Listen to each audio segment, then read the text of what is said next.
Jadi Ummu Aiman ini ibu daripada Usamah bin. Makanya kenapa Usamah bin Zaid, Sayyidina Usamah bin Zaid ini meskipun masih muda tapi kesayangan Rasulullah SAW. Bahkan beliau dengan usia yang sangat muda sudah diberikan kepercayaan menjadi pemimpin pasukan perang yang disebut dengan Jaishu Usamah, ya, di mana di dalam barisan Jaishu Usamah itu ada Sayyidina Abu Bakar, ada Sayyidina Umar, sahabat-sahabat gede ada semua di sini. Tapi panglimanya dalam peperangan itu adalah Usamah bin Zaid. Maka ada ungkapan Usamah bin Zaid itu sebagai amiruna, pemimpin kami. Ya. Nanti pada pembahasan tentang dari mana istilah Amirul Mukminin ada pembahasan tentang ini. Ya, nanti saja pada waktunya. Jadi Usamah ini memang dekat dengan Rasulullah. Karena apa? Karena putranya Zaid. Zaid juga dekat dengan Rasulullah. Gitu. Jadi memang orang dekat sekali. Bahkan kalau sahabat itu nggak berani ngomong kepada Rasulullah, nitip omongannya kepada siapa? Kepada Sayyidina Usamah. Tolong dong ngomong sama Rasulullah begini. Gitu. Ya karena sahabat itu begitu takzimnya kepada Rasulullah, tidak berani ngomong di depannya. Nah, Ummu Aiman ini, ya, itu tadi nazuruha, kata Sayyidina Abu Bakar, kita kunjungi Ummu Aiman kama kana Rasulullah SAW yazuruha. Rasulullah juga suka mengunjungi Ummu Aiman. Ya. Begitu Rasulullah udah jadi nabi pun Rasulullah masih suka datang ke rumah Ummu Aiman. Bahkan dikatakan Ummu Aiman ini, ya, bisa ngomelin Rasulullah. Kalau bahasa kita ngomelin. Ngomongnya nadanya tinggi kayak ibu kepada anak. Karena memang Rasulullah memperlakukan Sayyidatuna Ummu Aiman ini seperti anaknya, seperti ibunya sendiri. Ya Rasulullah dari kecil kan nggak punya ibu. Jadi Ummu Aiman ini seperti ibu angkatnya beliau. Makanya Ummu Aiman sama Rasulullah tuh berani ngomelin. Kamu ya, begitu kalau bahasa kita gitu ya.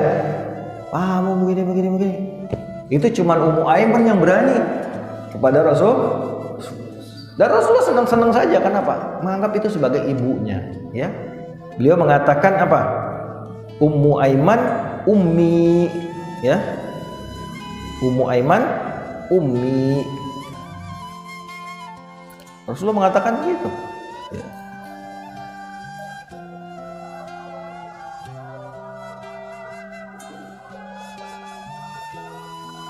Jadi bisa ngomelin, bisa marahin Rasulullah, ya. Ummu Aiman seperti itu. Ummu Aiman ummi, kata Nabi. Ummu Aiman itu seperti ibuku. Jadi dihormati sekali oleh Rasulullah. Makanya ketika Rasulullah wafat, Sayyidina Abu Bakar pengen ziarah juga kepada Ummu Aiman.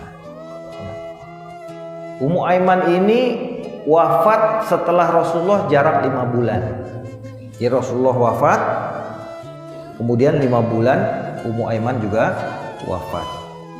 Jadi benarlah ini di zamannya Sayyidina Abu Bakar jadi khalifah. Ya. Nah, ketika mereka datang, Ummu Aiman tiba-tiba nangis. Kata beliau berdua, Ummu Aiman kenapa nangis? Bukankah Rasulullah sekarang sudah, ya, annama indallahi khairul li Rasulillah. Rasulullah sekarang udah enak, bahasa kita begitu. Rasulullah di surga, mulia, dekat dengan Allah, udah lepas dari urusan dunia ini. Ya karena walal akhiratu khairun wa abqa. Rasulullah itu udah di alam akhirat, sudah dikubur, udah di alam akhirat, pindah alam. Ya sudah lebih enak daripada di dunia ini. Kenapa engkau nangis? Nah, kata Ummu Aiman, saya nangis itu bukan karena saya nggak tahu bahwa Rasulullah sekarang sudah lebih baik keadaannya dibanding waktu sekarang. Tapi saya menangis karena ketika wafatnya Rasulullah berarti wahyu sudah selesai, wahyu sudah terputus. Nah, begitu mendengar wahyu sudah terputus, maka justru Sayyidina Abu Bakar, Sayyidina Umar yang bergetar. Iya benar juga.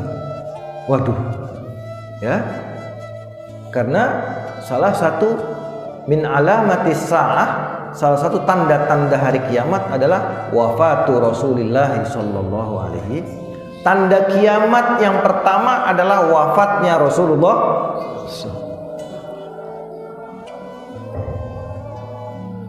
Jadi takut semua. Jadi sekarang gantian Sayyidina Abu Bakar, Sayyidina Umar yang nangis sesenggukan, ya, bersama-sama dengan Ummu Aiman. Nah, ini kisah bagaimana ya, ketika Sayyidina Abu Bakar dan Sayyidina Umar menziarahi ya, orang-orang soleh. Ya. Qala Nawawi, berkata Imam Nawawi, fil hadisi jawazul bukai huznan ala firaqis shalihin wal ashab. Hadis ini menunjukkan boleh nangis untuk menunjukkan rasa sedih, ya, berduka karena wafatnya orang soleh atau sahabat-sahabat yang dekat dengan kita. Boleh nangis. Bukan kita tidak merelakan kepergiannya, tapi bahwa kepergiannya itu ya, menghilangkan kebaikan, satu kebaikan yang hilang. Apalagi ulama, orang soleh, ulama, dikatakan dalam hadis mautul alim sulmatun fil Islam.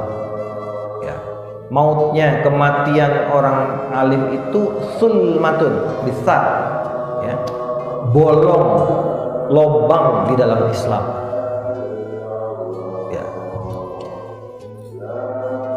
La yusaddu, la tusaddu, ya, tidak bisa ditambel bolongnya ini. Jadi ibarat panci bolong, ibarat perahu lobang, itu matinya orang alim. Semakin banyak orang alim, semakin banyak lobang. Kira-kira kalau perahu banyak lobangnya tenggelam nggak? Celaka. Maka dibilang kalau ada orang alim wafat bolong di dalam Islam, berarti agama ini dalam bahaya. Kenapa? Orang-orang yang mengerti, menguasai ilmu agama ini wafat. Maka kita boleh menangisi ya kepergiannya. Dan demikianlah ya, man lam yahzan bi mautil alim fahuwa munafiq. Barang siapa yang enggak sedih kalau ada orang alim mati, itu tandanya dia orang munafik. Kalau orang benar pasti sedih. Kenapa? Agama ini dalam bahaya. Ya, karena semakin banyak lobang-lobang di dalam agama ini. Ya kayak di zaman sekarang, ulamanya makin sedikit, orang bodohnya makin banyak.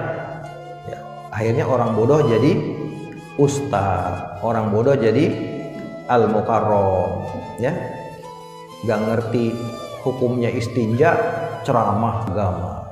Padahal cebok saja belum ngerti, mandi junub saja mungkin belum ngerti. Ada kayak gitu. Baru masuk Islam kemarin jadi mubalik. Akhirnya ngomongnya isinya sampah, sumpah serapah, caci maki. Dia karena belum belajar agama, belum belajar akhlak, belum belajar bagaimana dakwahnya Rasulullah. Tapi sudah dikasih panggung cerah, hancur, ya. Maka makin banyak orang alim yang wafat, bisa berbahaya. Nah, cara nambelnya gimana? Cara nambelnya kita berusaha supaya banyak lahir lagi ulama-ulama yang baru yang meneruskan tradisi ulama sebelumnya. Cuman ulama ini kan nggak bisa lahir kayak sarjana. Kalau sarjana cukup daftar di kampus, ya, belajar 4 tahun, bikin skripsi, lulus sarjana. Jadi dalam 1 tahun bisa ribuan sarjana. Tapi dalam 1 tahun belum tentu ada satu ulama yang lahir. Karena ulama itu lahir melalui proses penempaan yang besar. Maka rugilah ya kalau kita sampai ditinggal oleh para ulama. Kemarin pandemi kita ditinggal ulama lebih dari 1000 ulama wafat. Bayangkan Covid ya, 1000 ulama wafat.